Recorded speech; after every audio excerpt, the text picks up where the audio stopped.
une femme entrepreneur et quand on est sensitive, spirituelle, sensible, peu importe le mot qu'on ajoute, on doit dépasser certains défis spécifiques.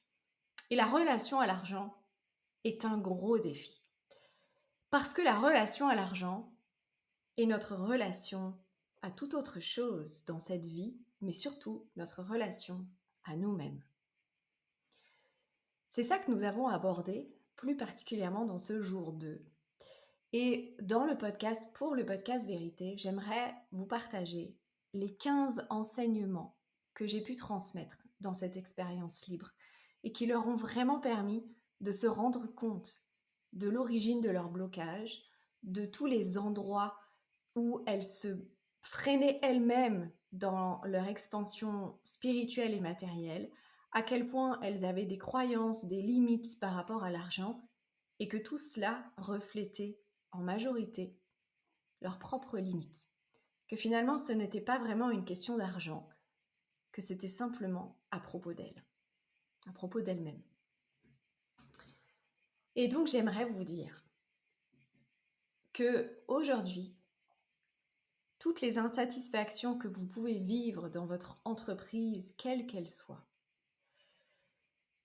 toutes les frustrations, tous les blocages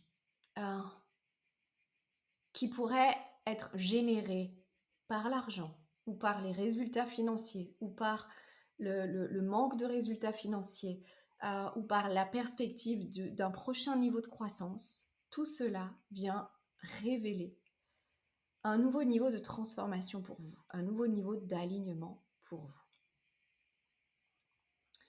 Et surtout, vient révéler tous les espaces où vous manquez d'amour envers vous-même, où vous cherchez à accepter certaines facettes, mais à en rejeter d'autres, à propos de vous, de votre entreprise ou de vous et votre entreprise. Et donc, ce qu'il faut que vous compreniez, c'est que utiliser la relation à l'argent pour vous transformer est extrêmement riche parce que ça vous permet de remettre l'amour à sa juste place et que l'argent soit utilisé au service de l'amour, au service de vos valeurs.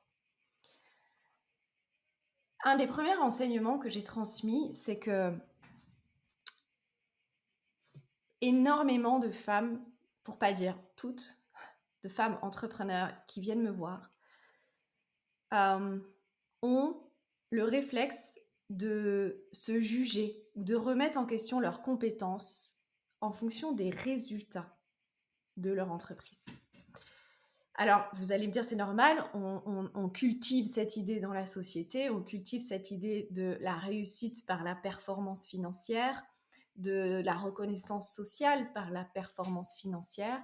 Et c'est aussi le fonctionnement qu'on a eu dans notre scolarité, de fonctionner par des bonnes notes.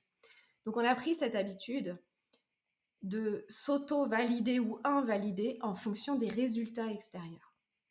Et en fait, ce fonctionnement est extrêmement néfaste parce qu'il impacte notre estime personnelle. Et donc, ça nous fait perdre nos moyens. Et ça nous demande une quantité colossale d'énergie pour lutter contre ça.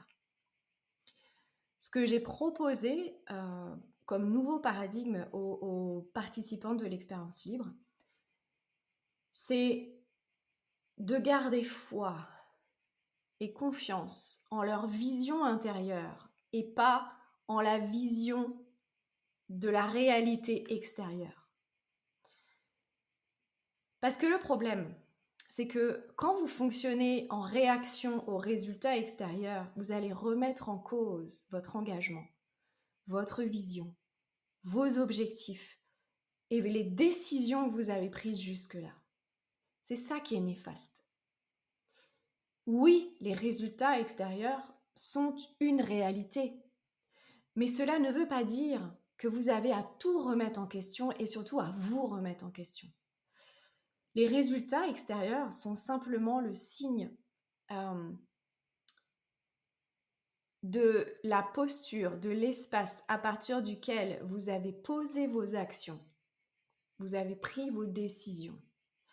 Vos résultats actuels révèlent la situation actuelle, mais ne révèlent pas votre capacité ou votre incapacité à atteindre ce qui est important pour vous. Je ne sais pas si vous me suivez, j'aimerais bien savoir si vous comprenez ce que je veux dire, parce que c'est un changement de paradigme majeur. Et trop de femmes renoncent à leurs objectifs, à leurs ambitions ou à leur pourquoi à cause des résultats visibles. Elles se lâchent la main, elles abandonnent leur vision intérieure, leurs aspirations profondes, plutôt que de persévérer, d'ajuster, d'aligner, de corriger. C'est comme quand les sportifs, parce qu'ils n'ont pas la première place sur le podium, abandonnent toute leur carrière. Non, un sportif n'abandonne pas. Un sportif sait que s'il n'est pas sur la première marche du podium alors que c'était son objectif, alors il y a des choses à réajuster en lui ou en elle. Il y a un travail encore à faire. Il y a à s'améliorer, à grandir, à progresser. Peut-être à accueillir certaines zones d'ombre qui n'ont pas encore été abordées. Peut-être il y a des stratégies à revoir. Peut-être il y a besoin de changer de coach. Peut-être il y a besoin de s'entraîner différemment. Bref, c'est un changement de paradigme majeur.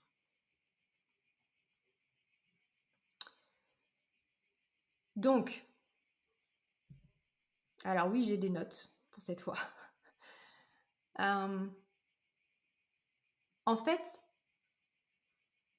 ce qu'elles ont compris pendant ce 2e jour de l'expérience libre, c'est que quand elles ont un problème ou un résultat insatisfaisant, cela ne veut pas dire qu'elles sont incompétentes ou incapables ou qu'elles ne sont pas à la hauteur de leurs ambitions. Non, cela veut simplement dire 2 choses. Soit que vous manquez d'autorisation intérieure, soit que vous manquez d'une vision intérieure. Donc quand vous avez un problème à l'extérieur, c'est qu'il y a quelque chose à revoir à l'intérieur. Ensuite, autre chose que je leur ai transmis, c'est que quand on émet un désir, il y a beaucoup de femmes qui disent « oui, mais bon, la loi d'attraction, ça ne fonctionne pas pour moi, etc. » En fait, si, la loi d'attraction, elle fonctionne pour tout le monde. Vous attirez ce que vous vibrez le plus souvent. Et ce que vous vibrez dépend de vos émotions et de vos ressentis. Et vos émotions et vos ressentis dépendent de ce que vous pensez, de tout ce discours intérieur, mais aussi du discours intérieur inconscient. Donc la loi d'attraction fonctionne toujours, sauf qu'elle fonctionne beaucoup plus sur vos intentions cachées derrière vos intentions que sur ce que vous pouvez dire comme ça, genre « je veux une Ferrari dans mon jardin ». Non. La loi d'attraction, elle va fonctionner par rapport à tout ce que ça engendre comme discours intérieur de vouloir une Ferrari dans votre jardin. Et à toutes les émotions qui y sont reliées.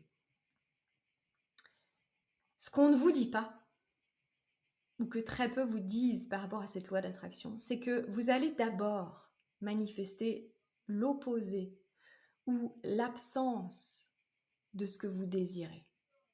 Et c'est là où la majorité des personnes renoncent à leurs désirs ou à leurs objectifs. C'est parce que, le résultat visible est l'opposé ou le contraire de ce que je voulais, ça veut dire que ce que je veux, c'est pas bien, c'est mal, ou que je suis incapable, ou que de toute façon, c'est pas possible, en fait. La plus grande erreur, c'est ça, c'est de remettre en question ce que vous désirez, plutôt que de réajuster vos actions, vos stratégies, votre mindset. Donc, nous vivons dans un monde de dualité. Tout existe ainsi que son contraire. Vous ne pouvez pas avoir une chose sans son opposé. Donc, quand vous voyez l'opposé de ce que vous désirez, ça veut aussi dire que ce que vous désirez est déjà là, simplement que vous ne le voyez pas. Ce qui m'amène aussi à un 3e enseignement qui est que ce que vous percevez aujourd'hui et les résultats que vous percevez sont alignés à votre niveau de conscience. c'est-à-dire votre capacité à voir. Élever sa conscience, ça veut simplement dire s'ouvrir à voir.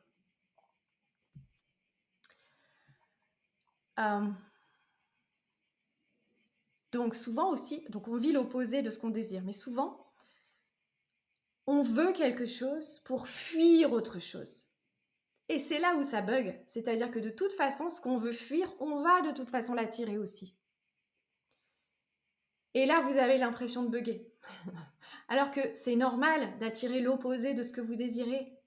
Et c'est important aussi d'apprendre à le recevoir. Et quand vous désirez quelque chose, quand vous posez une intention, quand vous vous fixez un objectif, ne vous fixez pas un objectif pour fuir ou pour rejeter ou pour éviter autre chose, parce que vous pouvez être sûr que c'est ce que vous allez attirer. Non. Fixez-vous un objectif intégral, avec les avantages et les inconvénients, avec les ombres, avec la lumière et l'ombre, avec les forces et les faiblesses. Prenez le tout. Ok. Ensuite, un autre enseignement qui est important pour les femmes sensitives, c'est que arrêtez avec cette injonction de devoir être indépendante financièrement. Je l'entends tellement. C'est souvent aussi l'opposé de la quête de liberté. C'est je veux être libre, et libre veut dire être indépendante financièrement. Mais c'est pas possible. Vous ne pouvez pas être indépendante, ça ne veut rien dire d'être indépendante. Et en plus, le principe féminin, c'est justement d'unir, de réconcilier, de rassembler, de co-créer. Donc, vous n'êtes pas faite pour être indépendante. Et nous ne sommes pas faits pour être indépendantes, les hommes non plus. Personne ne réussit seul. Donc vous êtes codépendante de plein de choses, de votre environnement, de la nature, de votre alimentation, de vos besoins vitaux bien sûr, mais vous êtes aussi codépendante d'autres personnes, ne serait-ce que de vos clients, de votre conjoint, de votre conjointe. C'est tout à fait OK. Par rapport à l'argent, il y a aussi beaucoup de jugements, de la façon dont l'argent arrive à vous. Il y a beaucoup de femmes entrepreneurs qui fonctionnent dans leur entreprise comme une salariée, c'est-à-dire mon entreprise me verse un salaire pour mon nombre d'heures de travail. C'est un peu comme une récompense du nombre d'heures que j'ai travaillé pour l'entreprise. Mais ça, c'est un paradigme qui mène forcément à l'épuisement quand on est entrepreneur. Parce que quand vous êtes entrepreneur, c'est pas une question d'heures de travail. C'est une question de vision, c'est une question d'engagement, c'est une question de leadership, c'est une question de transformation, d'alignement, c'est une question de stratégie, c'est une question de... c'est votre capacité à aller trouver les bonnes ressources, aussi bien en vous qu'à l'extérieur. Bref, ce n'est pas une question de nombre d'heures de travail. Et il y a beaucoup de femmes, surtout celles qui ont vécu une reconversion professionnelle, il y a beaucoup de femmes entrepreneurs qui fonctionnent encore comme une salariée dans leur entreprise. Donc ça, là, si c'est votre cas, vraiment, c'est probablement ça qui vous crée beaucoup de charge mentale et énergétique. Donc si vous n'étiez plus salarié de votre entreprise, mais si vous vous positionniez vraiment comme la dirigeante de cette entreprise, qu'est-ce que ça changerait pour vous? Qu'est-ce qui fonctionnerait différemment? Quelles seraient vos nouvelles habitudes?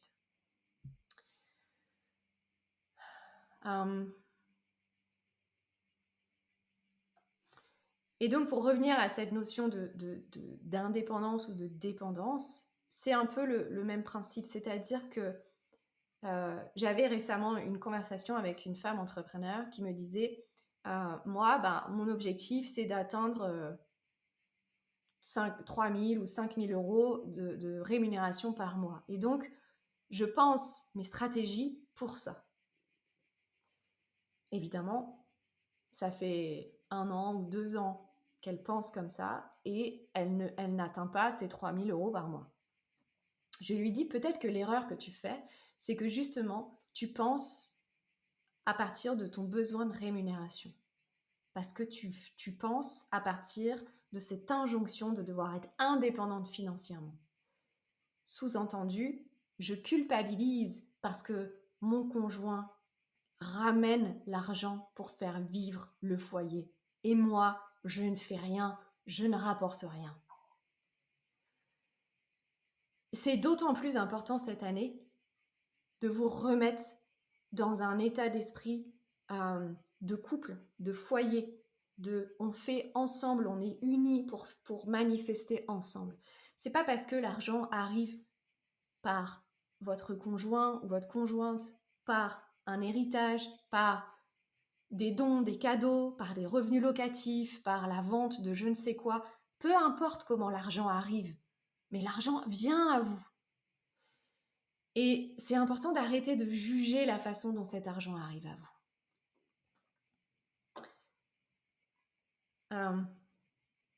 Donc, le mindset d'expansion et de réussite, c'est aussi d'amener votre couple dans cette expansion. Ce n'est pas votre niveau de rémunération qui compte, c'est l'expansion de votre foyer, c'est l'expansion de votre famille. Surtout que je suis persuadée qu'il est important pour vous de maintenir cet équilibre personnel et professionnel. C'est important pour vous d'être la mère que vous êtes, d'être l'épouse que vous êtes ou la conjointe. Je sais que c'est important pour vous cet équilibre personnel et professionnel. Donc sortez de cette injonction de devoir vous aussi ramener absolument de l'argent grâce à votre entreprise. Je ne dis pas que ça ne viendra pas, je dis juste qu'aujourd'hui ça vous limite. Parce qu'au lieu de penser comme une dirigeante, au lieu de penser la vision et la mission globale de votre entreprise et de vous ouvrir à son expansion, de vous ouvrir à son plein potentiel, vous restreignez le tout en ne choisissant des stratégies seulement qui vont vous ramener à une rémunération potentielle maintenant. Ça limite la croissance de votre entreprise. Donc, décorrélez votre rémunération de votre entreprise. Ça sera beaucoup plus facile pour libérer la croissance de l'entreprise et penser votre rémunération, votre rétribution après ça. Autre chose que je voulais vous dire, c'est que quand l'argent ne se manifeste pas comme vous le souhaitez, c'est que vous ne l'avez pas vraiment décidé. Et ça fait partie du processus d'alignement. Quand les choses ne se manifestent pas comme vous le désirez, c'est soit que vous ne le désirez pas vraiment, soit que vous ne l'avez pas décidé. Une fois que vous l'avez décidé, ça ne veut pas dire que ça va se passer comme ça. Ça veut dire que vous n'allez plus remettre en question votre décision, vous n'allez plus douter, vous n'allez plus nourrir l'incertitude. Vous avez pris cette décision et vous vous engagez jusqu'à ce qu'elle se manifeste. Vous tenez cette décision jusqu'à ce qu'elle se manifeste. Donc les personnes qui me disent « Ombline, en ce moment c'est dur, les résultats financiers sont pas là, ou alors je suis au beurre du burn-out », ou en fait, il y a un endroit où vous n'avez pas pris une décision. Donc, atteindre vos objectifs financiers, c'est pas juste une question de stratégie, c'est surtout une question de transformation.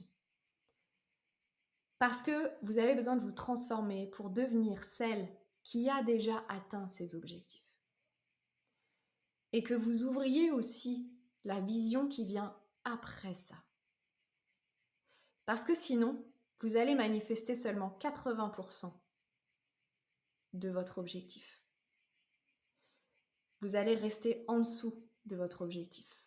Parce que la vision d'après n'est pas claire. Et parce que vous n'aurez pas décidé de réaliser ce qui vient après. Aujourd'hui, dans l'appel, il y avait aussi beaucoup la notion de culpabilité du vouloir plus. Mais en fait, c'est important que vous compreniez que ce plus fait partie de la vie, fait partie du mouvement. Depuis votre naissance, vous grandissez, vous évoluez, vous progressez. à différents niveaux. Et donc, à quoi ça vous sert de culpabiliser pour ça alors que c'est un mouvement naturel en vous? Vous avez cette quête d'évolution et probablement aussi que ça fait partie de vos valeurs, cette évolution, cette progression, cette contribution. Donc oui, effectivement, peut-être qu'une fois que vous aurez atteint cet objectif-là, vous aurez envie de plus. Et alors? Ça vous enfin, ça va vous empêcher de vous autoriser cet objectif-là si jamais il y avait encore un autre objectif après? Je ne pense pas que ce soit nécessaire.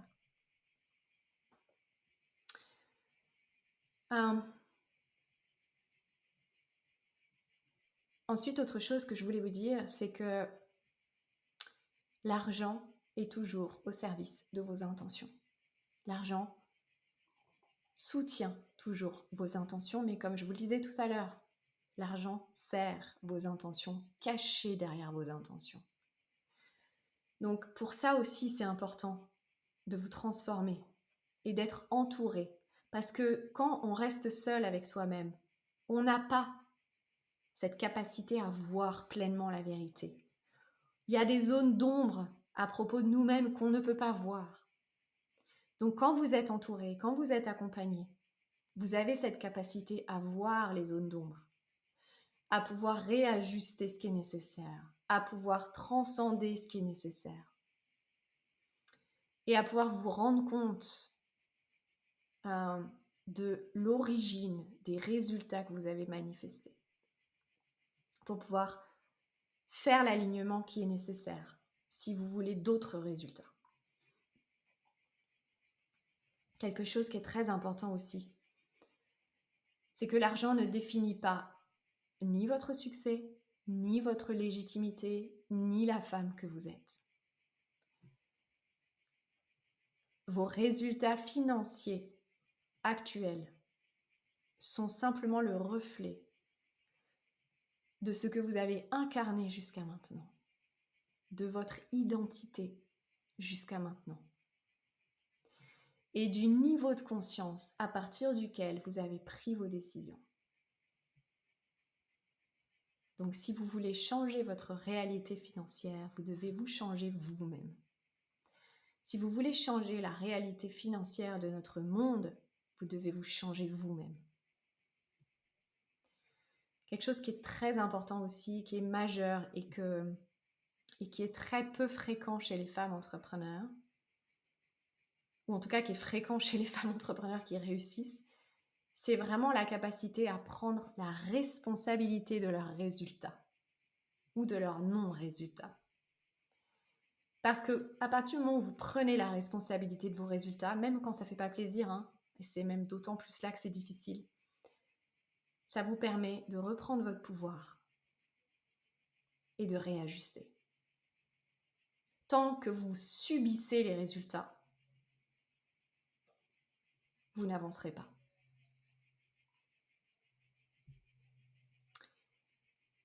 J'aimerais vous rappeler enfin que vous avez déjà en vous toutes les ressources nécessaires pour atteindre vos aspirations profondes. C'est simplement que parfois, vous n'osez pas vous fixer vos réels objectifs financiers parce que vous ne savez pas comment les atteindre, parce que vous vous pensez incompétente ou vous croyez ne pas être à la hauteur de vos objectifs. En fait, la première étape, c'est de prendre cette décision, de réaliser vos objectifs. Une fois que vous aurez pris la décision, le comment va se révéler un pas après l'autre.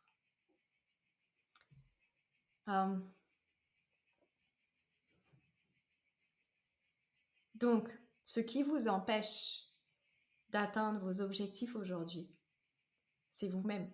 Alors, je ne suis pas là pour vous faire de l'autoflagellation de développement personnel. Non, je veux simplement que vous compreniez que quand on n'atteint pas ce qu'on désire, comme je vous le disais tout à l'heure, c'est soit qu'on n'y croit pas, soit que ce n'est pas vraiment ce qu'on veut,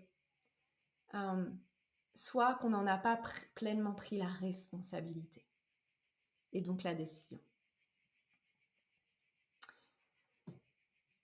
Euh, pour faciliter tout ce que je viens de vous dire, c'est essentiel que vous soyez entouré, que vous soyez soutenu. Peut-être par un professionnel ou une professionnelle, mais j'ai justement créé le collectif Libre parce que je sais, après 12 ans d'expérience en tant qu'entrepreneur, en tant que femme sensitive et en tant que coach pour femmes entrepreneurs ou leaders sensitifs, je sais que quand on fait partie d'un groupe soutenant, dans l'intégrité et qui partage les mêmes ambitions profondes que soi-même, c'est beaucoup plus facile de se révéler, de se montrer tel qu'on est, de s'aimer aussi et de s'autoriser ce prochain niveau de réussite, d'expansion, de croissance ou d'évolution. Et c'est beaucoup plus facile d'avoir les bonnes idées, les bonnes stratégies, d'attirer les bonnes opportunités à partir de cet espace plus sain envers soi-même. Rejoindre le collectif Libre, c'est recevoir tout ce soutien, ce discernement pour faciliter l'atteinte de vos véritables objectifs. Le collectif vous rappellera toujours de vos intentions quand vous les oublierez. Quand vous doutez, on vous verra, nous, toujours dans votre potentiel et dans votre intégralité. On mettra toujours le doigt sur les espaces de restriction, sur vos limites, sur vos croyances. Et nous faciliterons votre transformation et votre alignement et votre expansion par l'amour et l'intégrité et la conscience. Si vous voulez nous rejoindre, il est encore temps. Vous avez le lien pour plus d'informations dans la description de cet épisode. Il vous suffit après de cliquer pour prendre rendez-vous directement avec moi afin qu'on puisse échanger ensemble et faire le point sur vos intentions, sur vos attentes et savoir si le collectif est fait pour vous et si vous êtes faite pour les collectifs. Je vous retrouve très prochainement dans un autre épisode.